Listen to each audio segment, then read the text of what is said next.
Hey guys, good morning. Welcome to my YouTube channel civil IQ। Guys, अभी हम irrigation engineering के question number 211 से लेके 220 तक के, यानी कि 211 से लेके 220 तक के क्वेश्चन देखेंगे। Let's see question number first for this days. Which of the following pairs are correctly matched? इनमें से कौन सी पेयर्स करेक्टली मैच है? तो पहली, device to receive and eject the drainage from canal. तो रिसीव करना है उसे इनलेट बोलते हैं और इजेक्ट करना है उसे हम आउटलेट बोलते हैं। तो ये पहला जो मैचिंग है पेयर्स का वो करेक्टली है। दूसरा, cross drainage structure when canal bed level and drain bed level are same. तो क्रॉस ड्रेनेज स्ट्रक्चर और canal bed level, cross drainage structure में कैनाल बेड लेवल और ड्रेन बेड लेवल आर दोनों same होता है, तभी कैनाल साइफोन या एक साइफोन एक्विडक्ट नहीं बनता उसमें क्रॉस। तो ये गलत है। ओके, तो दूसरा जो मैचिंग है वो गलत है। उसके बाद तीसरा, वो जो बनता है वो लेवल क्रॉसिंग बनता है। जो यहाँ पे राइट आंसर होता है ये लेवल क्रॉसिंग का होता है, तो ये गलत है। ओके, और तीसरा है level are same cross masonry work to facilitate road transport. तो लेवल आर सेम, तभी हम क्रॉस मेसोनरी वर्क से जो रोड ट्रांसपोर्ट फैसिलिटेट करते हैं उसे हम ब्रिज कहते हैं। तो ये राइट आंसर है। तो हमारा कौन सा सेंटेंस राइट होगा? पहला और तीसरा राइट होगा। दैट्स मीन्स हमारा जो आंसर बनेगा वो बी रहेगा। 211 में आंसर बी रहेगा। Okay, next. यहाँ पे मैंने थोड़ा उसका डीप में दिया है कि साइफोन एक्विडक्ट क्या रहता है। तो सबसे पहले तो ये क्रॉस ड्रेनेज स्ट्रक्चर का टाइप है। अभी बात पहले हम स्टार्ट से करते हैं, तो क्रॉस ड्रेनेज स्ट्रक्चर क्या होते हैं, तो क्रॉस ड्रेनेज स्ट्रक्चर क्यों बनाते हैं? तो क्रॉस ड्रेनेज स्ट्रक्चर जब भी रिवर और कैनाल दोनों इंटरमिक्स नहीं होती, यानी कि दोनों में इंटरमिक्स नहीं करनी हमें, इसलिए उसके बेड लेवल के आधार पर हम जो स्ट्रक्चर बनाते हैं उसे हम क्रॉस ड्रेनेज स्ट्रक्चर बोलते हैं। उसका काम क्या होता है कि दोनों को इंटरमिक्स नहीं होने देना, यानी कि जैसे कि हमारा रेलवे का फाटक है, यानी कि रेलवे का क्रॉसिंग है, तो क्रॉसिंग पे हमें क्या करना है? ओवरब्रिज बना देना है। क्यों? क्योंकि कोलिजन नहीं होना। अब ओवरब्रिज बनाते हैं तब हम क्या देखते हैं? उसके लेवल देखते हैं, यानी कि क्रॉसिंग का लेवल कितना है और जो आने वाले व्हीकल्स हैं उनका लेवल कितना है, इसलिए हम वो ऐसे तो जाएंगे नहीं। इसी तरह पानी में भी क्या होता है? ग्रेविटी होती है। ग्रेविटी के कारण जो फोर्स लगता है उसमें साइफोनिक फोर्स लगता है। तो उसके तहत पर ये हम बनाते हैं उसके, जैसे कि यहाँ पहला होता है एक्विडक्ट। एक्विडक्ट में क्या होता है? रिवर नीचे होती है, यानी कि ड्रेनेज नीचे होता है और कैनाल ऊपर होती है। इस तरह फिर उसमें दोनों में वर्टिकल क्लियरेंस रहता है, उसे एक्विडक्ट बोलते हैं। इस तरह साइफोन एक्विडक्ट में क्या होता है कि जो साइफोन एक्विडक्ट में जो रिवर होती है वो नीचे, यानी कि ड्रेनेज नीचे होता है, पर उसका जो HFL हाई फ्लो HFL होता है वो कैनाल के CBL से ज़्यादा होता है, यानी कि उसमें साइफोनिक एक्शन से फोर्स पानी तो नीचे से ही जाता है पर लेवल उसका ज़्यादा रहता है। तो इस तरह रहता है। और दूसरा, कैनाल साइफोन में सेम एक्विडक्ट साइफोन से उल्टा रहता है। उसमें कैनाल नीचे रहती है और ड्रेनेज ऊपर रहता है। कैनाल का HFL होता है और रिवर का RBL होता है, रिवर बेड लेवल से ज़्यादा होता है, तो उसमें भी साइफोनिक फोर्स लगता है। Okay, then next, the coordinate of the 3 hour unit hydrograph for small catchment are given below. तो क्या होता है? 3 आवर के हमको ऑर्डिनेट दिए हुए हैं और यूनिट हाइड्रोग्राफ ऑर्डिनेट दिए हुए हैं मीटर क्यूब पर सेकेंड में। अभी क्या करना है कि the design storm produce a net rainfall depth of 4.6 centimetre and 3.5 centimetre in successive unit period. यहाँ पे जो रेनफॉल की डेप्थ दी हुई है 4.6 सेंटीमीटर पे और 3.5 सेंटीमीटर पे सक्सेसिव यूनिट पीरियड में है, जैसे कि 0 पे और 3 हावर्स पे हमें देखना है। और बेस फ्लो हमारा 2 मीटर क्यूब पर सेकेंड है, तो हम पीक फ्लड फ्लो फाइंड करना है नियरली। ओके, तो हमने क्या किया? जो भी हमको दिया हुआ है उसको कॉलम में रख दिया, यानी कि टाइम हमने रख दिया, और उसके बाद जो हमको ऑर्डिनेट दिया हुआ है वो रख दिया। अब हम क्या करते हैं, जो यूनिट हाइड्रोग्राफ है उसको हम, जैसे कि पहला वाला 4.6 हमें दिया हुआ है, उससे हम इंटू कर देंगे, जैसे कि 1.5 इंटू 4.6, फिर 4.5 इंटू 4.6, 8.6 इंटू 4.6, 12 इंटू 4.6, 9.4 इंटू 4.6, इस तरह हम करते रहेंगे। उसके बाद यहाँ पे सक्सेसिव टाइम है, यानी कि जो फिर ये हमने 0 आवर्स पे इसको गिना है, उसके बाद 3 आवर्स पे हमें गिनना है, यानी कि 3 इंटू 0 करना है, फिर हमें स्टार्ट करना है। तो हम इसमें क्या करेंगे, 3.5 इंटू 4.5। तो इस तरह हमारा जो हमारा होगा आंसर वो 5.25 आएगा। अब क्या करना है यहाँ, अब ये क्या करना है हमें, इन दोनों का हमें 6.9 प्लस करना है, 6.9 इंटू 0 प्लस 0, तो हमें 6.9 मिल जाएगा। उसके बाद 20 प्लस 20 प्लस 20.7 5.25, तो हमें क्या मिलेगा 25.95। उसके बाद 85.56 प्लस 15.75, तो हमें क्या मिलेगा 104.31। तो ये हमें इसमें जो इस तरह हम इसका ऐड करेंगे, यानी कि हम जो ये दोनों वैल्यू को ऐड करेंगे तो हमारा इसमें सबसे बड़ा पीक आएगा 120.3 आएगा। उसमें हम क्या करेंगे, हमारा जो बेस फ्लो है उसको भी हम ऐड कर देंगे, तो 120.3 प्लस 2 हमारा बेस फ्लो है, तो हमारा आंसर बनेगा 122.3 हमारा आंसर बनेगा। तो एवरेज हमारा नियरली रहेगा क्या, यहाँ पे आंसर हमारा रहेगा एवरेज नियरली में 120 यानी कि 130 तक का हमारा एवरेज रहेगा, यानी कि B is a right answer for 212। Okay, then next, a 4-hour rainfall in a catchment of 250 kilometers square produce rainfall depth of 2 centimeter and 5.0 centimeter in successive 2 hours unit। अब यहाँ पे क्या दी हुई है, हमें रेनफॉल की डेप्थ दी हुई है सेंटीमीटर में, 2 दी हुई है, और उसके बाद assuming the phi index of the soil to be 1.2 centimetre per hour, then run off volume in hectare per metre, hectare into metre will be. तो हमें फाइंड करना है, जो हमारा फाई इंडेक्स है वो दिया हुआ है, उसके बाद पिक की 2 सक्सेसिव वैल्यू दी हुई है, आर फाइंड करना है, टी हुआ हमें दिया हुआ है, तो उससे हमें क्या होगा, आर मिल जाएगा। हम यहाँ फाइंड इंडेक्स से हम आर फाइंड कर देंगे, तो आर हमारा 6.4 मिला। उसके बाद रन ऑफ का वॉल्यूम हमें कर देना है, तो हमें 250 किलोमीटर स्क्वायर एरिया दिया हुआ है और 6.4 सेंटीमीटर में आ रहा है, तो उसमें हम मीटर में कन्वर्ट करेंगे, तो हमें डिनोमीटर में 100 रख देना है। तो हमें क्या होगा 6.4 बाय 100 और 250 किलोमीटर स्क्वायर है, तो हमारा 100 से हम उसको इंटू कर देंगे, तो हमारा आंसर मिलेगा 1600 हेक्टर इंटू मीटर। ओके, तो राइट आंसर इज 1600। ओके, तो C is a right answer for question number 213। उसके बाद next, 3 hour unit hydrograph differ from 6 hour unit hydrograph for any catchment in that। तो इसमें क्या बताना चाहते हैं ये, और उसमें मैं सीधा आपको एक्सप्लेनेशन देना चाहूँगा कि क्या कहना चाहते हैं। ये सिंपली कहना चाहता है कि 3 आवर यूनिट हाइड्रोग्राफ का पिक और 6 आवर यूनिट हाइड्रोग्राफ का पिक, इनमें से किसका पिक ज़्यादा होगा।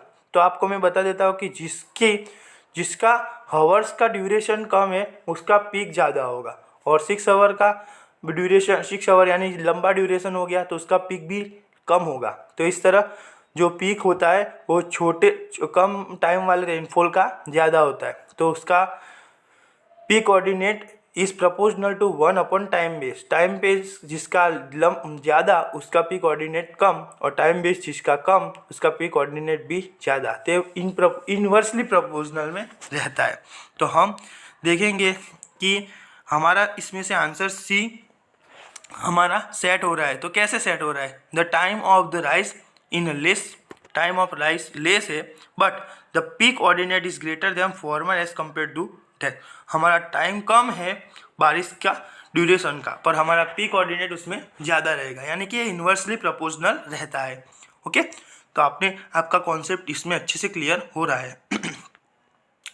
उसके बाद as per the recommendation of the ISI the shape of line canal is. तो फ्रेंड्स, आपने कैनाल देखी होगी, कैनाल का शेप कैसा रहता है?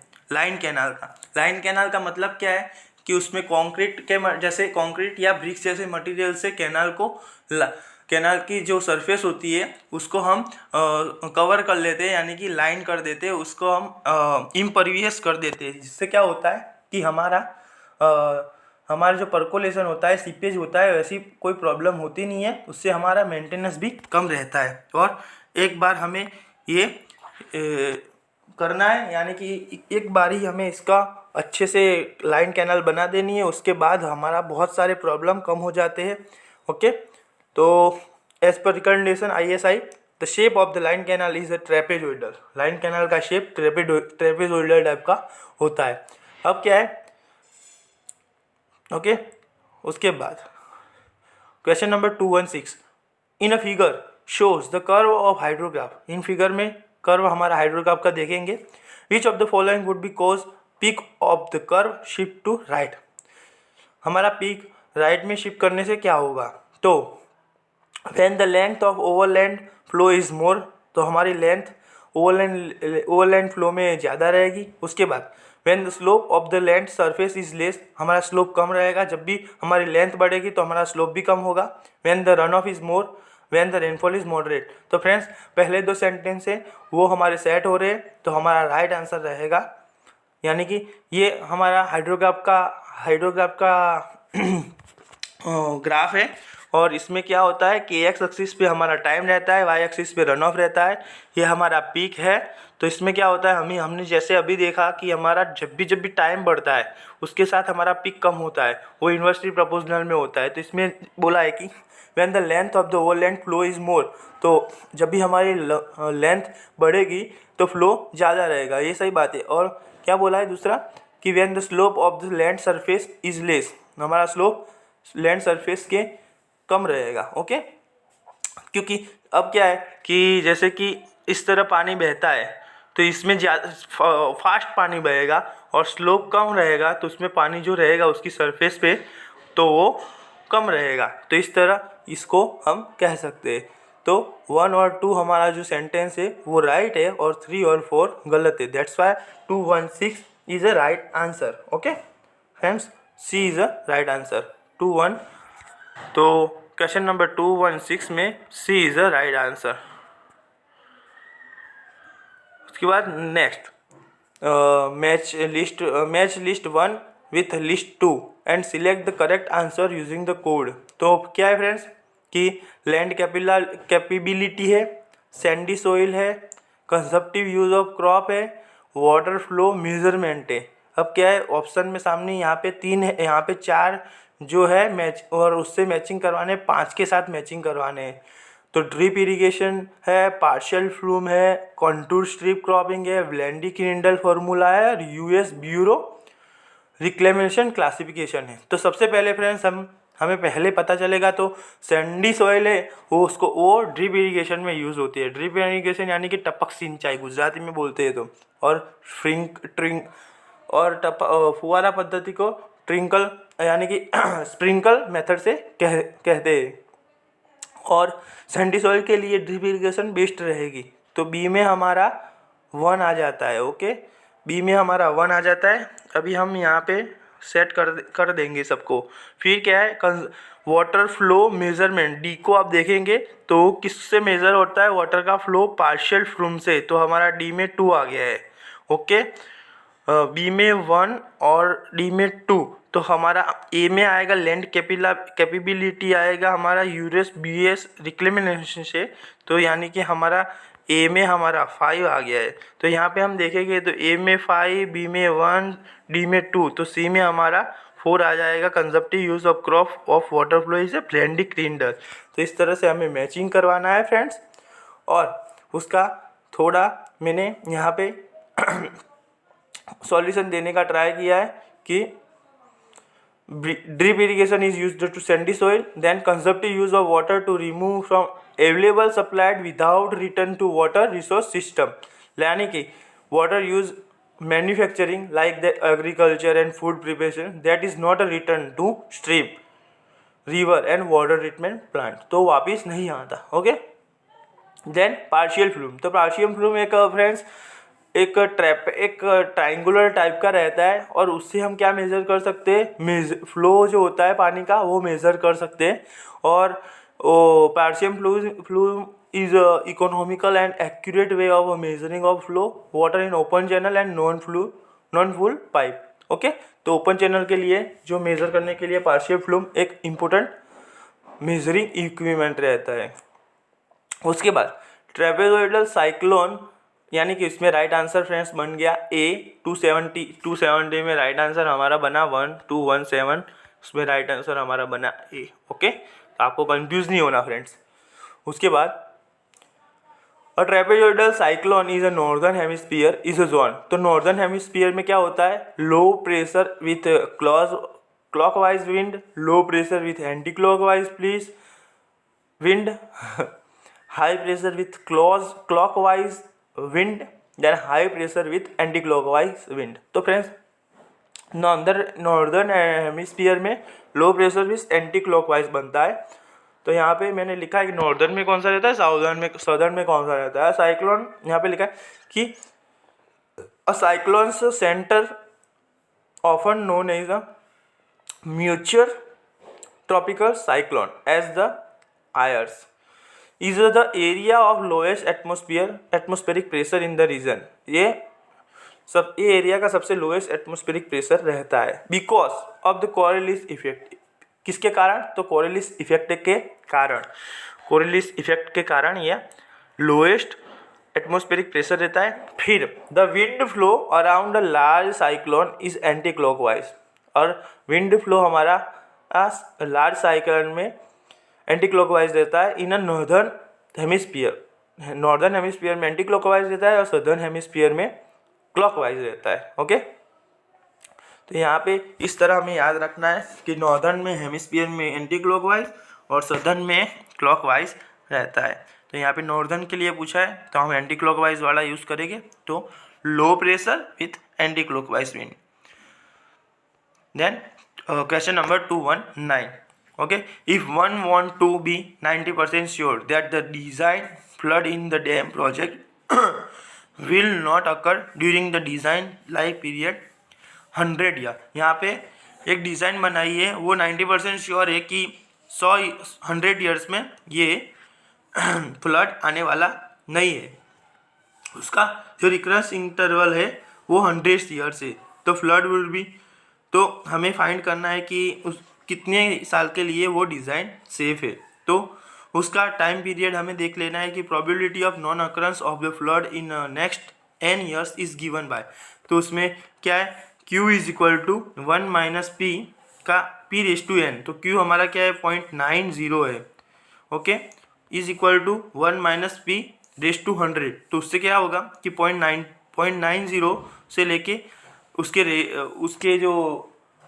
उसकी जो हम raise to 1/100 is equal to 1 minus 1 by T. तो टी हमारा रहेगा प्रोबेबली, यानी कि हमारा 950 ईयर्स के लिए ये हमारा प्रोबेबिलिटी आंसर आएगा। तो यहाँ पे जो आंसर बनेगा वो रफली 1000 ईयर हमारा रहेगा। जो रिटर्न पीरियड यहाँ का रहता है वो 1000 ईयर रहेगा। ओके, दो राइट आंसर है 219 में D is the right answer, रफली 1000 year. Then next, a channel designer by Lacey theory mean velocity of 1 metre per second, the silt factor is unity. Silt factor unity के लिए the hydraulic mean radius will be. तो hydraulic mean radius का equation क्या होता है, तो Lacey's theory के तहत हाइड्रोलिक मीन रेडियस का इक्वेशन कौन सा बनता है? तो हाइड्रोलिक मीन रेडियस का equation R is equal to 5/2 v²/f बनता है। इसमें 5/2 v² हमारा 1 है, यानी कि v हमारा 1 है, यहाँ की v की वैल्यू भी 1 है और f की वैल्यू भी 1 ही है। तो दोनों की वैल्यू 1 होने के कारण जो हमारा रेडियस बनता है वो 2.5 बनता है। That's why 2.5 is the radius. Okay, done. तो thank you so much for watching my video friends. अभी हमारे 28 जितने क्वेश्चन बाकी है, टोटल हमारे क्वेश्चन ख़त्म होने आए इरिगेशन में। तो हमारा सब्जेक्ट हम कंप्लीट करने का ट्राई करेंगे नेक्स्ट 2 और 3 दिन में। Okay, thank you for watching my video.